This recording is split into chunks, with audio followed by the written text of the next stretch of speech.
রে নিষ্ঠুর কবর, কবর রে।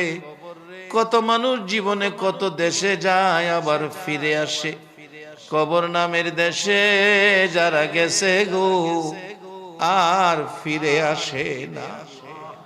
মাউত কবে জানি আমাদের কার নামে কবরের ডাক পাঠাইয়া দাও, কবে জানি কার সন্তানেরা এতিম হইয়া যায়, কবে জানি রে ঘর থেকে বাহির করলে আর ঘরে নিবে না।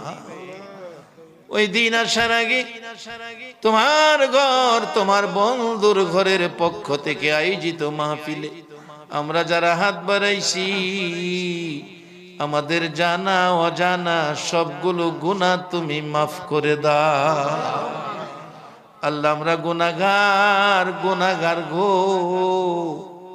আমরা গুনাহ করেছি, আমরা তো জানি না কেমনে তোমারে ডাকলে ক্ষমা দিবা।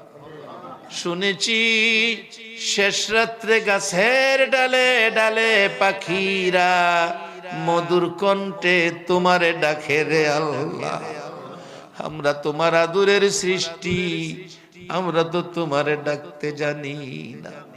দুইটা হাত বাড়াইছি, ছোট সময় বাচ্চারা মা কইয়া ডাকতে পারে না, মারে দেখলে হাত পাও নাড়াইতে থাকে, মা দৌড়াইয়া টাইনা কোলে নেয়। আমরা ডাকতে জানি না, দুইটা হাত বাড়াইছি রে আল্লাহ। কে কত গুনাহ করেছি, কে মেয়ে কে পুরুষ, কাউরে কিছু কইও না আজকের মাহফিলে। আমাদের জানা অজানা সবগুলো গুনাহ মাফ করে দাও। আল্লাহর একটা দরখাস্ত, তুমি রাগ হইও না। তুমি রাগ হইলে আমরার মনের দুঃখ কার কাছে বলবো? আজকের মোনাজাতে যারা হাত বাড়াইছে রে, মেয়ে বুঝি না পুরুষ বুঝি না, কার জানি মানাই রে মা, মা গো মা, কে জানি মার অভাবী, কে জানি বাবার অভাবী আজকের মোনাজাতে হাত বাড়াইছে।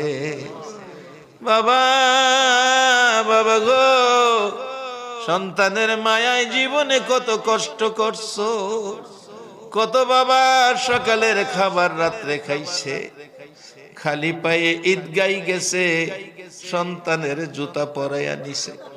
কত বাবা 3 বছরের পুরান জামা গায়ে দিয়া ঈদগাই গেছে গো, সন্তানের নতুন